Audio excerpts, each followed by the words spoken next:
Nope, that's definitely Mr. Hanky. That's definitely Hanky. Well, I mean, things are pretty bad, but sometimes they're not that bad. Yeah. So I was flim-flamming around with a couple ideas. So I've made this nice little bracket here.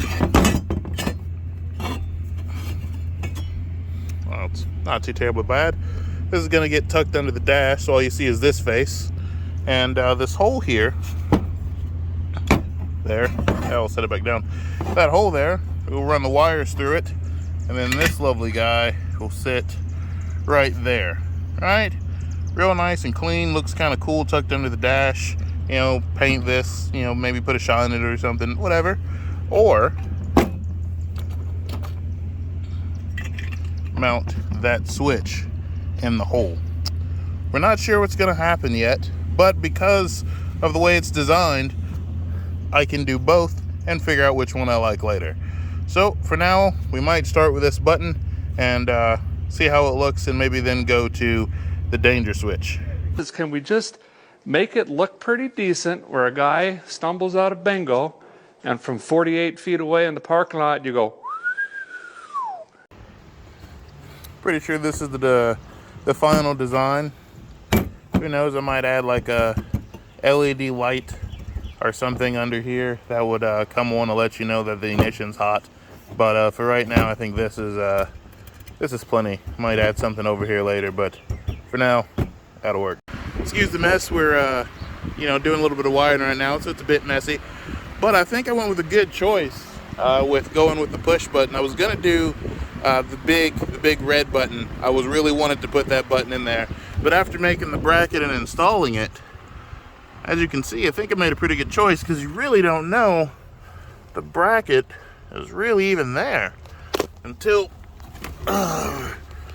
you get nice and low, and then peekaboo, there's your bracket. But nobody will see it. It's a nice little box, you know, little tin box. You know, might put a polish on it, but it's out of the way, plenty of leg room, nothing really stopping it. You know, hide the wires back here, and using this bolt right here, so it's holding it in place. I mean, it's not tight, but when that's tightened down, it'll be kind of nice and tight, and no extra holes drilled in the dash. That is what we're trying to avoid. No extra holes drilling. Try to take advantage of what's here and try to come up with something that's not, it's just a secret. I kind of like when there's a bunch of secrets on cars. The shadow knows. My apologies. I kind of forgot I was recording for a minute. Like, I knew I was recording, but I got sidetracked with the truck because I wasn't expecting the guy to walk out. So my apology for the ADHD recording. Yeah, sorry.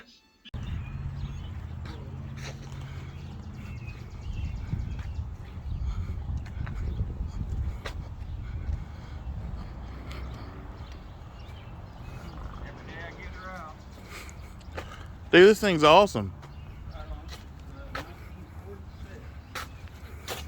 Sitting on an 80 laser chassis. Got the inside done, under the hood's done. I don't have my Hillborn scoop on, but I gotta polish the firewall and all that stuff again.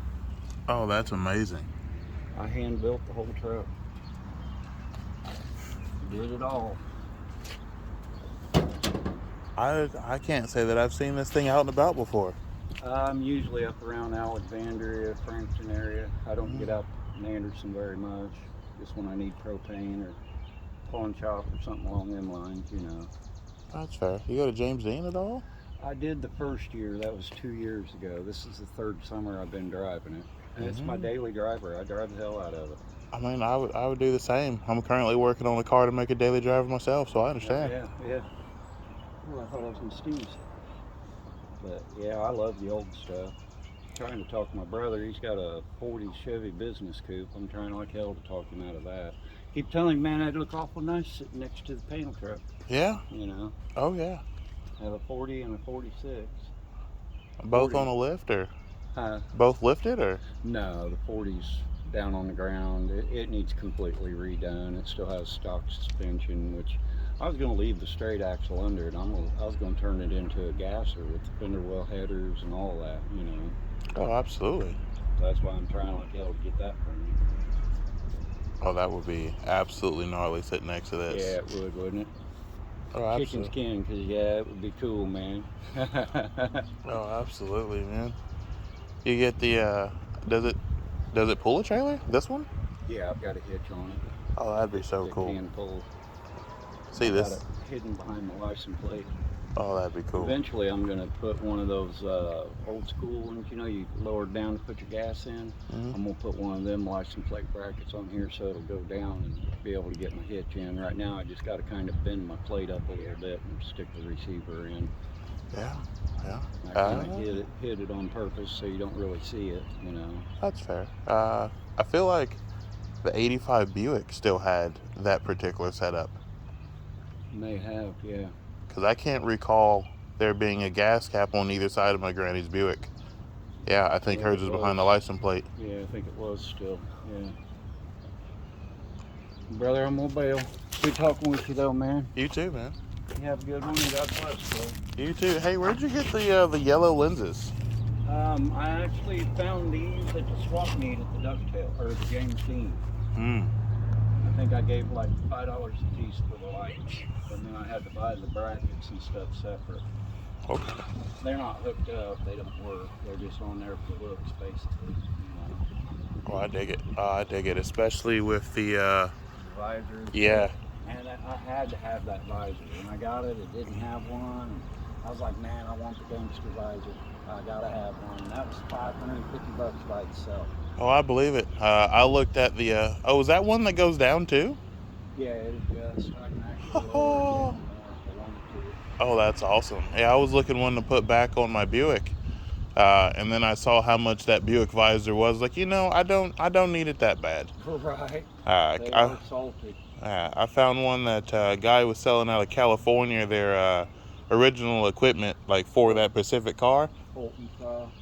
$2,000 a piece. And I was like, I don't need it that bad. I mean, I want it, but I don't need it that bad. Chevys of the 40s has them. They have all different styles and different prices. That one's a Fulton style. And that's the style I wanted. That's why I paid $550 for it. But they've got the other just plain strip ones with the chrome edge for a car or stamps. I think they're only $300. I mean, they're reasonable for those. I didn't want that style for this because I don't think it was right. No, because you got that perfect chrome strip that hits the chrome strip on the windshield. Yeah. Kind of ties together. All right. Presented by your Buick dealer. How I love